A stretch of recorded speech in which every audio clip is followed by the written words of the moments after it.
jangan takut untuk gagal lah. Macam apa yang saya capai hari ni pun bukannya tak ada cabaran, tak ada kegagalan. Banyak kegagalan tapi semua simpan di belakang. Tapi yang nampak semua yang kejayaan saja. Sebenarnya kegagalan tu adalah poin penting untuk nak berjaya bagi saya lah. Kita Malaysia, kita usahawan. Kalau tak style tu, tak deko lah namanya kan.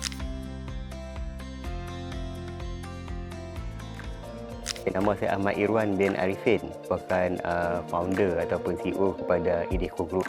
Idea untuk dapat bisnes berkaitan dengan ID ni adalah daripada minat. So minat saya sendiri daripada dulu, saya suka benda-benda yang cantik. So antara poin-poin yang menyebabkan saya berasa untuk nak buka restoran adalah sebabkan saya cuba nak cabar diri. Konsep yang di mana combination restoran dia design ID, kita combinekan dengan kita punya plating, food plating. Okey.